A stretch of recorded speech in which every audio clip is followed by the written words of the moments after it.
सर्वमङ्गलमाङ्गल्ये शिवे सर्वार्थसाधिके शरण्ये त्र्यम्बके गौरी नारायणी नमोऽस्तुते।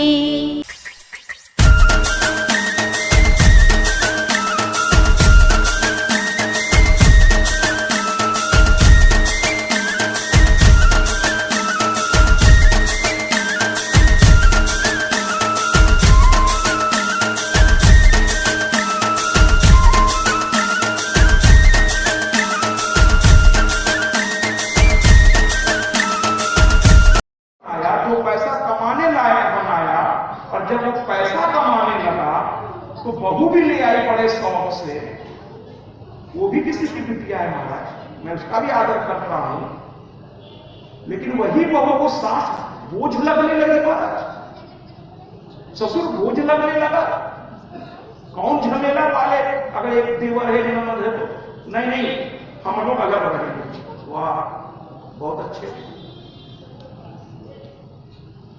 तो महाराज जमाना तो ऐसा हो गया कि लोग अपने घर में कोई अतिथि आ गया तो मैं सबकी बात नहीं कर रहा हूं, तो संतों को बुलाने की परंपरा कहां रह गई। इसलिए कभी कोई करता है तो मैं समाज को बताता हूं कि अगर आज भी ये धारा टिकी है तो ऐसे लोगों से ही टिकी है जो आज भी धर्म को सबसे ऊपर रखते हैं। इसलिए मैं इसको ऑनलाइन कर देता हूं कि देखो ऐसे भी लोग हैं। हम अपने माँ बाप नहीं सेवा, कुछ लोगों की बात कर रहे हैं और ये ऐसे है कि हम लोग गैर हमको भी बुलाकर सम्मान दे रहे हैं कि अपने माँ बाप को कितना सम्मान दिए होंगे। ऐसे लोग भी इस तरह हो, इसलिए मैं इसको ऑनलाइन कर रहा हूं। सारी दुनिया के 189 देश देखा, पूरे वर्ल्ड में ये चीज मेरे द्वारा क्या कृपा है। मेरे स्क्रीन की एक यहाँ है, 5 लोग वहां लगे हुए लैब पर, लगातार यहाँ से नेट से जा रहा है, वहां बैठे बड़ी सी स्क्रीन पर मेरे लैब में, वहां भी एक इंजीनियर सब देख रहा है और ये आपस में कनेक्ट है, बात भी चल रही है, लाइट साउंड सब चीज। जब तक कथा चल रही वहां लोग लगे हुए हैं, जैसे ही कथा यहाँ सब डाउन होगी तुरंत मशीनों से खेलना शुरू। वरुण देव चले गए, राजा अपना काम में लग गए, जिंदगी अपनी पटरी पर चल रही थी। एक दिन राजा के मन में आया कि क्यों ना संतों को बुला करके, देखिए सोच अच्छी हो गई तो सब काम भी अच्छे होने लगे। संतों को बुलाकर एक यज्ञ किया और साथ ही साथ उन्होंने सोचा कि सूर्योदय से सूर्यास्त तक यज्ञ चलेगा और सूर्यास्त के बाद श्रीमद् देवी भागवत महापुराण की कथा होगी। बड़ा भव्य, बड़ा दिव्य पूरा वो कर्मकांड हुआ, एक से एक को व्यासपीठ दी गई और एक को यज्ञ का यज्ञाचार्य, बाकी और लोग भी लगते महाराज सब लोग। एक तरफ सुबह से शाम तक मंत्रों की गूंज होने लगी, महाराज को कोई कमी नहीं थी, सुबह से शाम तक होने लगा स्वाहा। पीछे जो आचार्य बैठे हैं, स्वाहा स्वाहा। देवताओं के लिए अंत में स्वाहा लगाकर ही आहुति दी जाती है, इस पर भी हम आएंगे, है ना। और पितरों के लिए स्वधा लगा करके पिंडदान। कुल मिलाकर के महाराज दिन भर मंत्रों का उच्चारण, चारों ओर अग्नि का है। और देखिए महाराज कुछ लोग मुझसे पूछते हैं कि क्या कथा के साथ यज्ञ भी जरूरी है, भंडारा भी जरूरी है? हम क्या देखो भैया, शास्त्रों में ऐसा कहीं नहीं लिखा है कि भंडारा भी जरूरी है। आपका भाव क्या है हमको ये बताओ। तो कहते हैं हमें तो मैया की कथा सुननी है, तो हमने कहा भाव यही है ना, और तो कुछ नहीं है। बहुत नाम कमाना है, दुनिया को दिखाना है, हमारे 10,000 लोग भंडारा में आए, ये सब भाव हो तो वो भी बता दो। फोन पे जब चर्चा होती है कि मुझे कथा करानी महाराज, क्या क्या कराना, क्या भाव क्या भाव तो ये है कि अपने इष्ट मित्र नाते रिश्तेदार, अपने अगल बगल पड़ोसी के साथ वहां की कथा सुनी। तो हमने कहा भैया बहुत पवित्र भाव, इसमें बहुत विस्तार मत करिए, बहुत दिखावे में मत जाइए। हाँ, जो बड़ी बड़ी कमेटियां हैं, उनके यहाँ चलते जाते हैं, वो लोग बहुत विस्तार करते हैं, वो एक अलग चीज है, उनका संकल्प बड़ा होता है।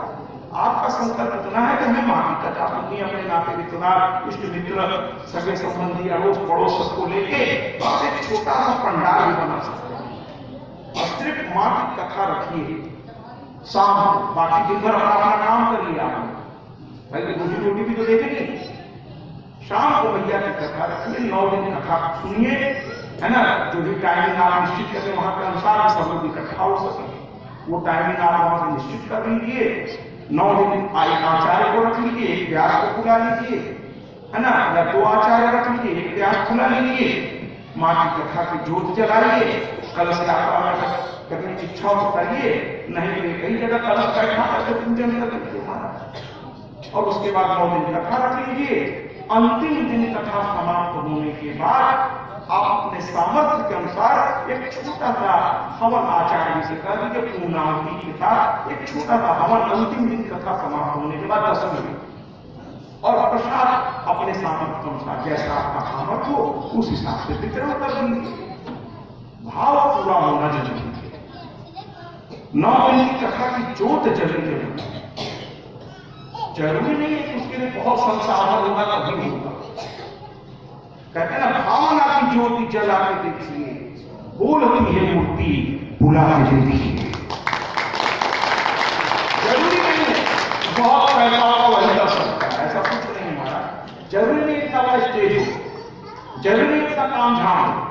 पहले के संत और ऋषि को पेड़ के नीचे बैठ करके कथाएं होती थी, पेड़ के नीचे। इतना काम झाम था क्या? सामर्थ्य हो करिए, नहीं सामर्थ्य हो तो कहता ना हमारे साथ कितना अच्छा, हमारा सनातन धर्म कितना अच्छा है कि सब कहने के बाद अंत में एक लाइन में सारी बात खत्म कर देता है। कहता यथाशक्ति तथा भक्ति। बिल्कुल महाराज, जितना आपकी शक्ति उतना ही करिए, लेकिन करना बंद मत करिए महाराज। कुछ तो करते रहिए, कुछ तो करते रहिए। कुल मिलाकर के इन्होंने एक तरह से यज्ञ किया, और यज्ञ करने के साथ साथ कथा भी चली, पूर्णाहुति हो गई। अब महाराज ने, क्योंकि महाराज थे महाराज, उन्होंने इतनी दान दक्षिणा दी संतों को कि लोग वाह वाह कर उठे। और कुछ दिनों के बाद स्वर्ग पे गए हमारे वशिष्ठ जी, वहीं विश्वामित्र जी से मुलाकात हो गई, और सारे भरे सभा में जहां सारे देवता बैठे थे, सब हरिश्चंद्र की प्रशंसा कर रहे हैं कि महाराज देखिए कल तक कैसा था, अब देखिए क्या सेवा भाव है। और उनके गुरु है विश्वामित्र, अरे ये वशिष्ठ जी, अयोध्या का नरेश है, गुरु ही।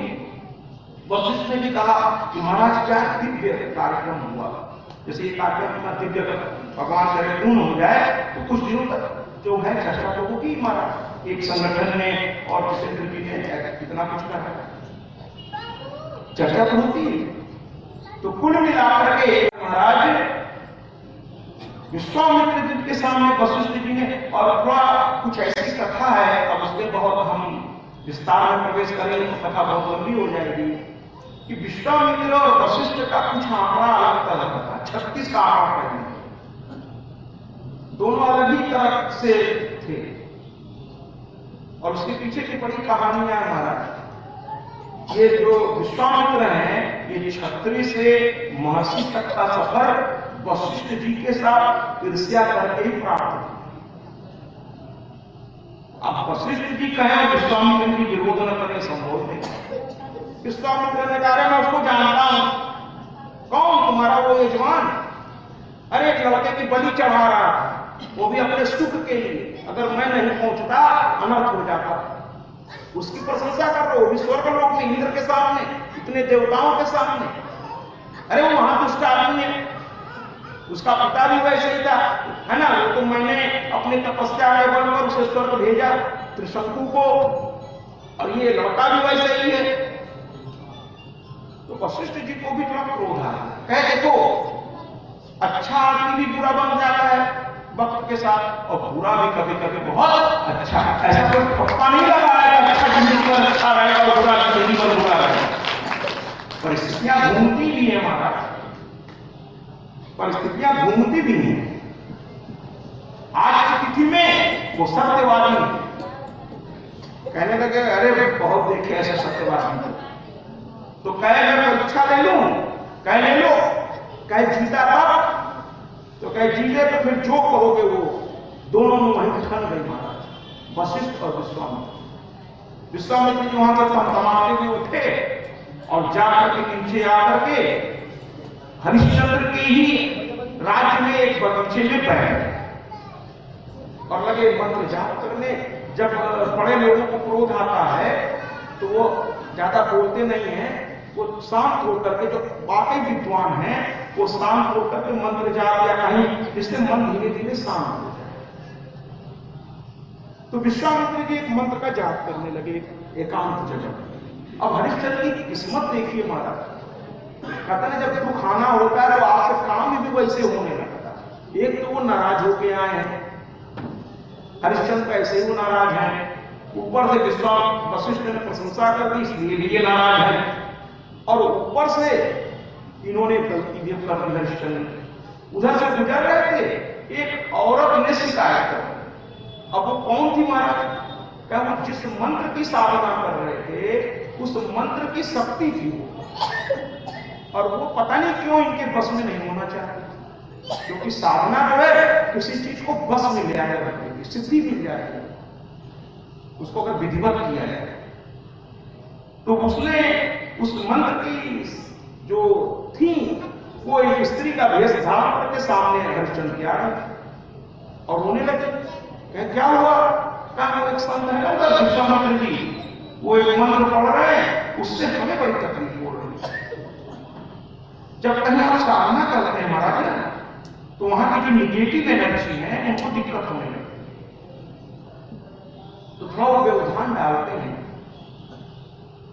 कभी कभी तो बहुत ज्यादा डाल देते हैं महाराज। मैंने कहा ना भगवान है शैतान, ये तो सच्चाई है। तो कहीं कि देखिए वो बहुत परेशान कर रहे हैं,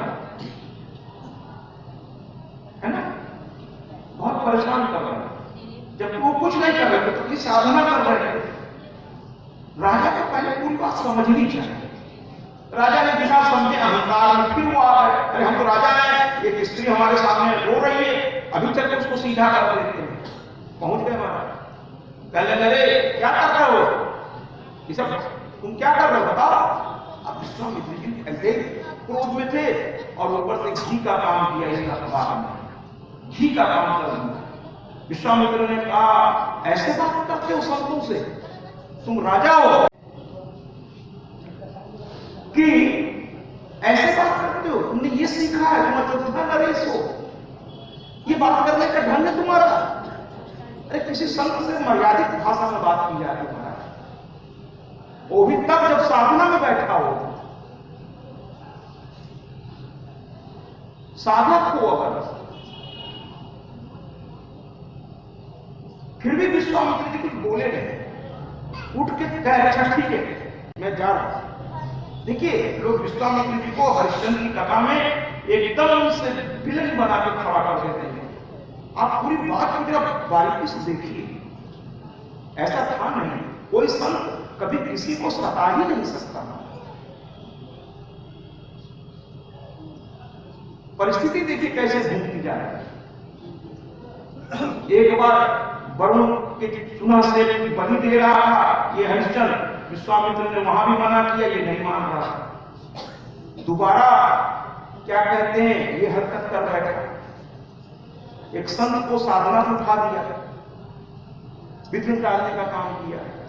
अब वो नाराज हो, कहने लगे रुक रुक, अब मुझे संत की ताकत भी पता थे, तो जन्म से तो क्षत्रिय थे महाराज, और क्षत्रिय का काम ही है बदला लेने की, इसको आदत है, वो ब्लड का होता है।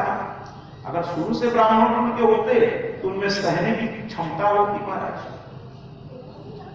लेकिन अब ये क्षत्रिय थे, क्षत्रिय से ऋषि कुल में आए तो कुछ ना कुछ तो रहेगा सर, कह दो बताता हूं। तो क्षत्रिय होते तो शस्त्र उठाते, लेकिन हम महर्षि हो गए थे, शस्त्र नहीं उठाया। लेकिन तरीका वही था, एक सूकर मायावी प्रकट किया। सूकर यानी आम मूल भाषा में आप उसको सूकर कह सकते हैं, लेकिन मैं सूकर ही बात, साहित्यिक हिंदी में सूकर भी कहते हैं। तो कहते हैं सूकर, और उसको भेज दिया राजा के सबसे शानदार उद्यान को उजाड़ने।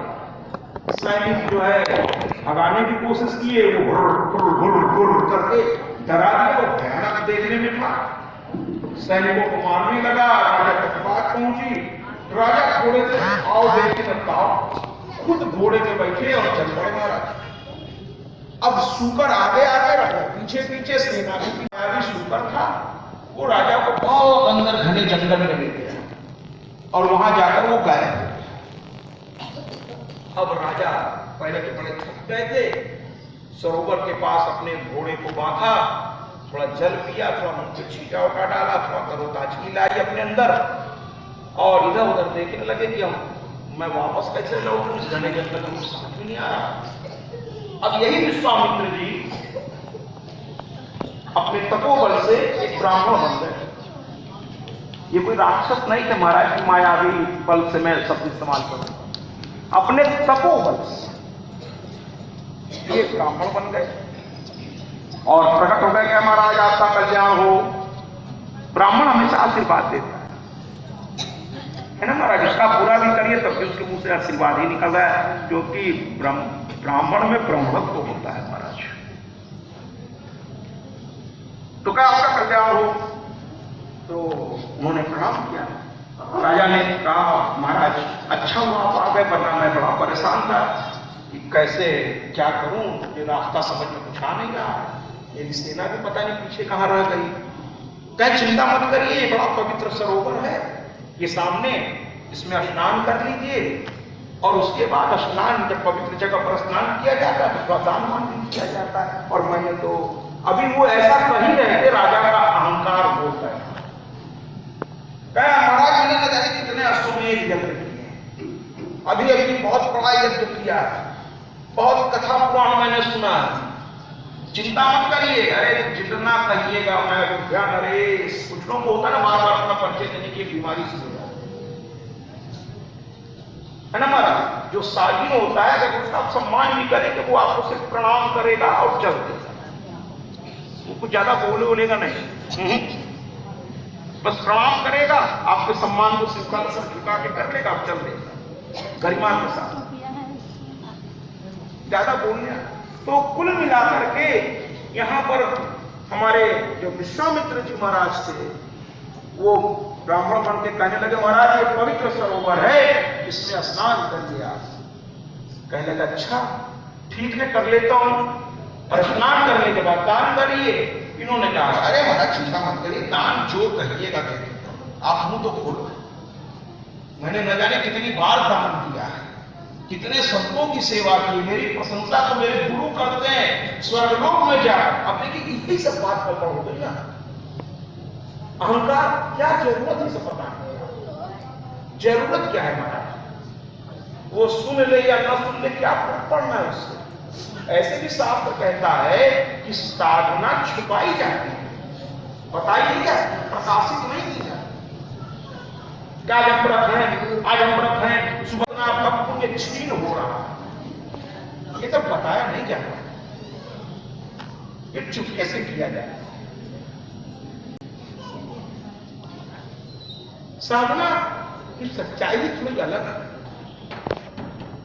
कुल मिलाकर के महाराज राजा ने कहा कोई बात नहीं, मैं स्नान करता। स्नान किए, बाहर आए, ब्राह्मण ने हाथ में सब दिया और कहा कि महाराज संकल्प लीजिए, और माया से उन्होंने तपोबल से एक कन्या और एक लड़के प्राप्त। कह लीजिए एक गरीब ब्राह्मण की कन्या है और ये लड़का भी गरीब ब्राह्मण का है, और इस समय बड़ा शुभ मुहूर्त है। मैं इन दोनों का विवाह करना चाह रहा था, लेकिन मेरे पास धन नहीं था, तो मैंने सोचा जब आप आ ही गए हैं तो किसी का विवाह करा देना, कोई गरीब लड़की का है लड़के का, ये भी बड़ा पुण्य होता है। महाराज आपने कितने पुण्य कमाया, अभी आप खुद ही अपने मुंह से बता रहे थे कि क्या क्या पुण्य कमाया, तो एक पुण्य और जोड़ लीजिए, ये भी बताइएगा लोगों। महाराज ने कहा बोलो क्या, इसकी शादी इसकी विवाह में जो खर्च लगेगा सब मैं देते। कहे महाराज आपको संकल्प ले लीजिए। ठीक है ले लेता हूं। अहंकार में उनकी मति मारी गई थी, कुछ समझ नहीं रहे, बस हाँ ले लेता हूं। उन्होंने सब दिया पुष्प इत्यादि और संकल्प कराया कि महाराज इस गरीब कन्या के विवाह हेतु मैं अपना संपूर्ण राज्य होने वाले इस दामाद को प्रदान करता हूं। और इन्होंने कर्म में ध्यान नहीं दिया सपनों पर, उन्होंने उस संकल्प को स्वीकार कर लिया।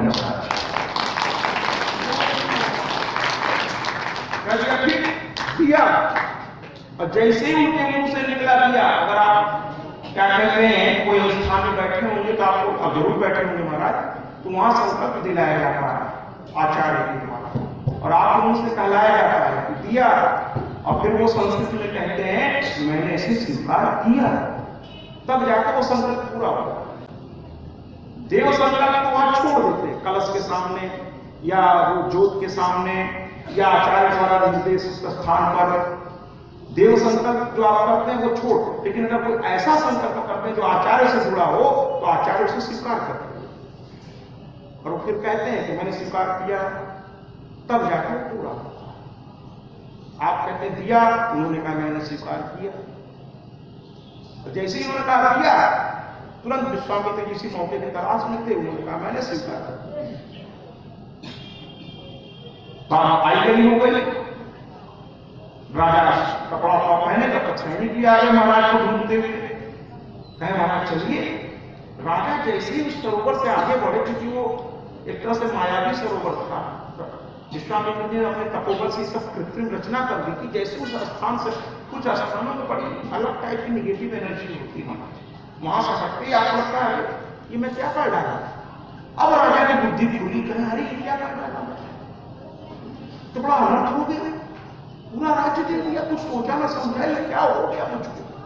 अब राजा सोचते हुए घोड़े पे चले आए, रात में अपने घर पहुंचे, अंतपुर में गए, रानी समझ रही कुछ गड़बड़ हो गया है, पत्नियां समझ के आती है पति के चेहरे को, कहा महाराज क्या कुछ नहीं, थोड़ा सा हाथ मुंह धोया, संध्या बंदन जो भी बचा था उसको पूरा किया, भोजन लिया और विश्राम करने लगे महाराज।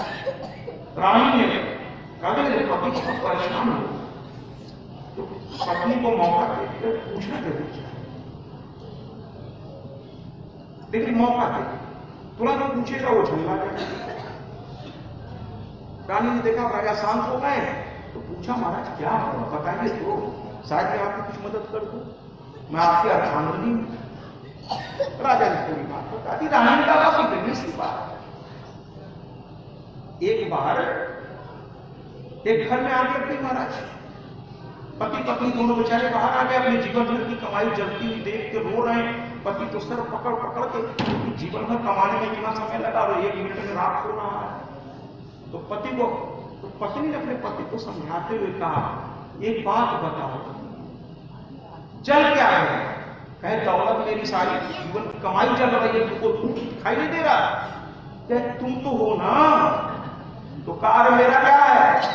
तो पत्नी ने कहा मेरे जीवन भर की कमाई तुम हो, तुम बच गए, फिर हो गए, अरे दौलत का क्या है, आता जाता है, फिर हो जाएगा, तुम हो ना, तुम्ही ने खड़ा किया था, फिर खड़ा हो जाएगा, तुम बस सुरक्षित हो, फिर खड़ा हो जाएगा। यही बात सेव्या ने यहां हरिश्चंद्र को समझाई, उनकी पत्नी का नाम है, कहा तुम हो ना, राज्य चला गया, कोई दिक्कत नहीं, चलो छोड़ के चलते हैं राज्य, राज्य से हम थोड़ी हैं, हमसे राज्य था, फिर हो जाएगा, चलो।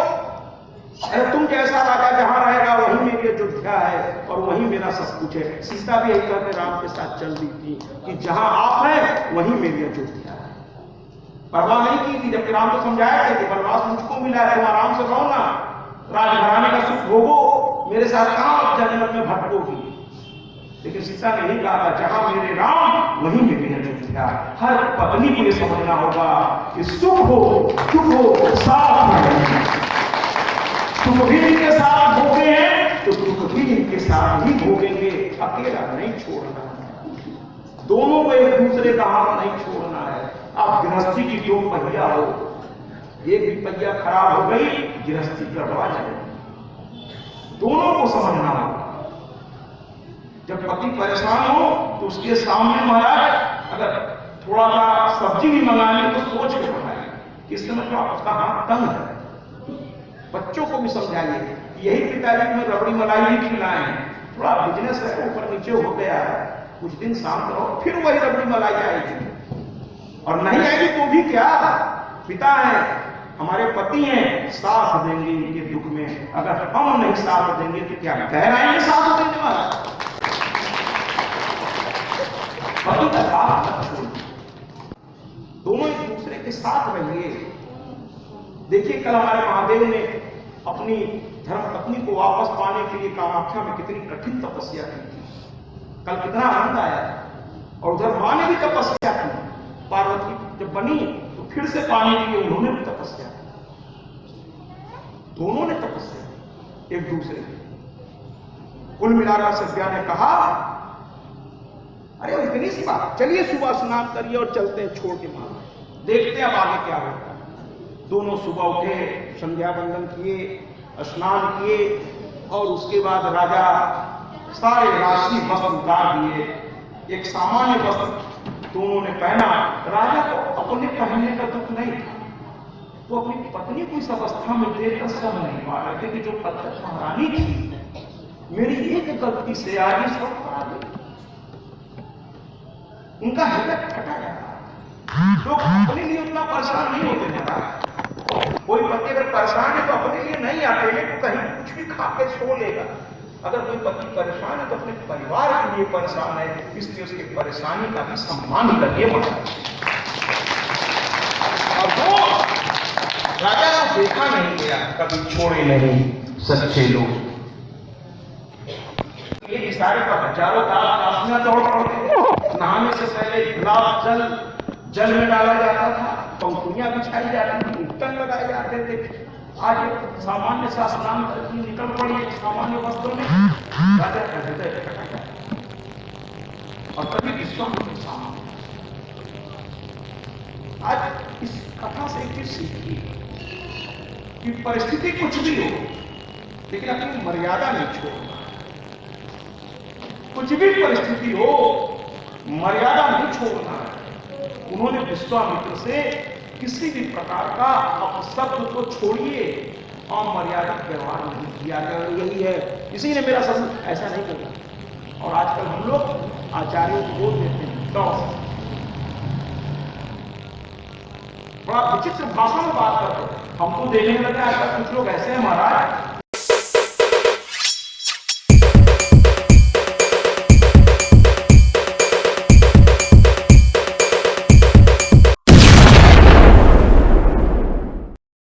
सत्याजी महाराज देवी भागवत कथा व्यास। सत्याजी महाराज से समस्त सोशल मीडिया प्लेटफॉर्म पर जुड़े। अब गूगल पर भी उपलब्ध सत्याजी महाराज।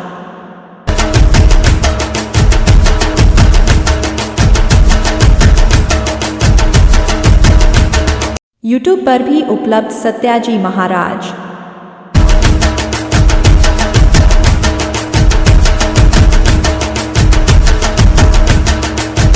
इंस्टाग्राम पर भी उपलब्ध सत्याजी महाराज।